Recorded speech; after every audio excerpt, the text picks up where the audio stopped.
When a new pope is elected, the entire world witnesses a powerful and emotional moment. A man dressed in white steps onto the grand balcony of St. Peter's Basilica in the Vatican, lifts his hand in a gentle blessing, and the crowds below erupt in joyful cheers. The cameras flash, news headlines spread instantly, and a new chapter in the history of the Catholic Church begins. But what people see in that moment is only the final part of a deeper, sacred transformation that began moments earlier, hidden from public view. Before that man in white faces the world as Pope, he undergoes a quiet yet powerful ritual. He receives 7 sacred items, each one rich in meaning and tradition, that represent not only the authority he now carries, but also the burden, humility, and spiritual mission that come with it. These are not just items or accessories for ceremony. They are symbols of surrender and responsibility. They remind the Pope that he is called not to rule but to serve. These 7 items connect him to the very beginning of the Church, to St. Peter, the first Pope, and to Christ himself. They reflect the depth of history, the seriousness of the role, and the commitment to lead with love, compassion, and faith. The moment after he accepts his new role, the newly elected Pope is led out of the Sistine Chapel into a small room called the Room of Tears. It is there, away from cameras and applause, that the transformation begins. Not just spiritual, but also physical. The first item the new Pope receives is the white cassock, also known as the white soutane. It is simple in design, without flashy decoration, yet it holds deep meaning. The color white has always symbolized purity, spiritual rebirth, and new life. It is the same color worn by babies on their baptism day, by brides on their wedding day, and by saints and martyrs in heavenly visions. But for the Pope it also symbolizes a kind of death. When he puts on this white garment, he is saying goodbye to his former life, his private identity, his personal ambitions, even his own name all are left behind. From that moment forward, he belongs not to himself but to the Church and to the people of God.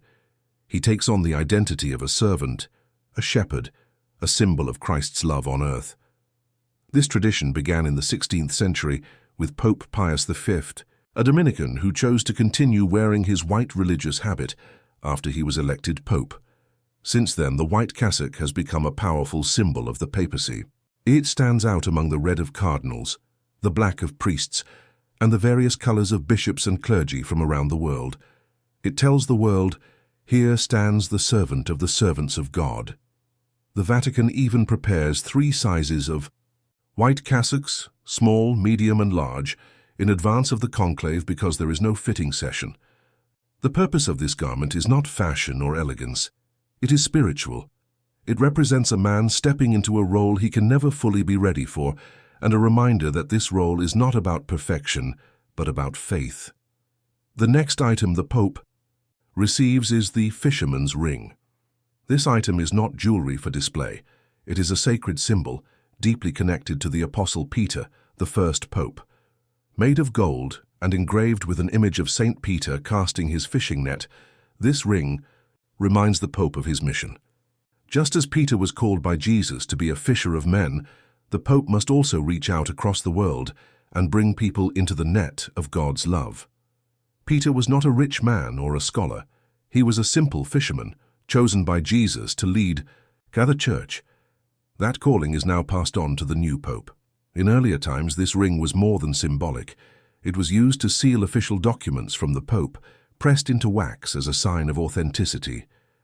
It showed the world that the letter or decree came directly from the Vicar of Christ.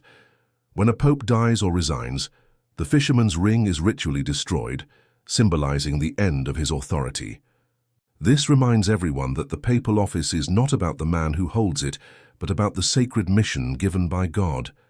The ring is placed on the new Pope's finger not as a reward, but as a weight. It is a responsibility to be carried every day, reminding him that his role is not local but universal. He must serve all people from every nation with faith and love. Then comes the pallium, a long band of wool worn around the shoulders. At first glance, it may not seem impressive. It is simple, narrow, and white, with black crosses embroidered on it, but its meaning is powerful. The pallium is made from the Wool of lambs blessed on the feast of St. Agnes, a young martyr of the early church. It represents both the innocence of the lamb and the sacrifice of the shepherd. By wearing it, the Pope is reminded that he is to lead with gentleness and humility, like a shepherd who goes after the one lost sheep, even if it means leaving the 99. The shape of the pallium is also symbolic. It forms a circular band with two pieces hanging down, one in the front and one in the back. The front piece reminds the Pope of his mission to lead the Church forward into the future with courage and faith. The back piece reminds him to stay grounded in the traditions of the Church, to carry the weight of history and the teachings handed down for centuries. The 6 black crosses on the pallium represent the wounds of Christ, reminding the Pope that leadership comes with suffering, and that he is called to bear the pain of others as Christ did. Another important item the Pope receives is the red papal shoes. Although in recent years some popes have chosen not to wear them, the red shoes have a rich tradition behind them. The color red is not chosen for fashion. It symbolizes the blood of the martyrs, those who gave their lives for the faith. The Pope wears red shoes as a sign that he must walk the path of sacrifice. He is reminded that he too must be ready to lay down his life for the Church, to lead with courage, even when the journey is difficult.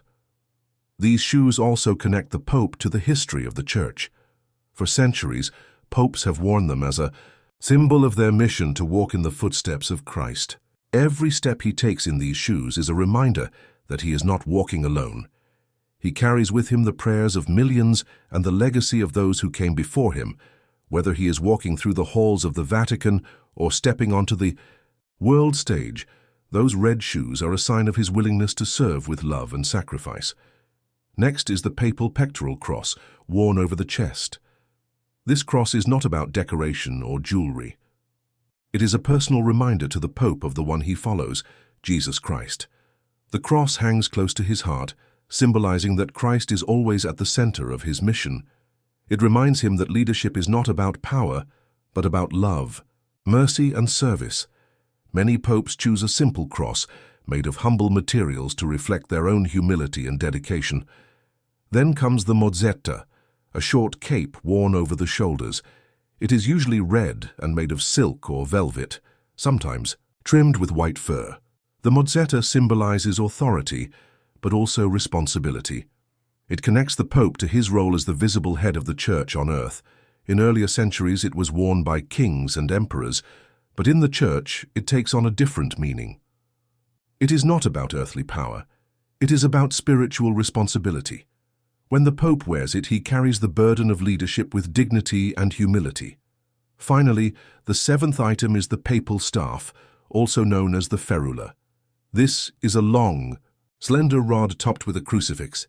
It is different from a bishop's crozier, which has a curved top like a shepherd's crook. The Pope's staff is straight, symbolizing his direct connection to Christ. He does not lead with his own strength, but follows the cross. The ferula is a symbol of guidance. It reminds the Pope that he must always walk in the way of the gospel and lead others with truth and compassion. Each of these 7 items tells a story. Together they form a sacred message. The new Pope is not taking a throne, he is taking a cross. He is not claiming power, he is accepting a mission. He is not becoming a ruler, he is becoming a servant. In the quiet of the Room of Tears, as he puts on the white cassock, the fisherman's ring, the pallium, the red shoes, the pectoral cross, the mozzetta, and the staff,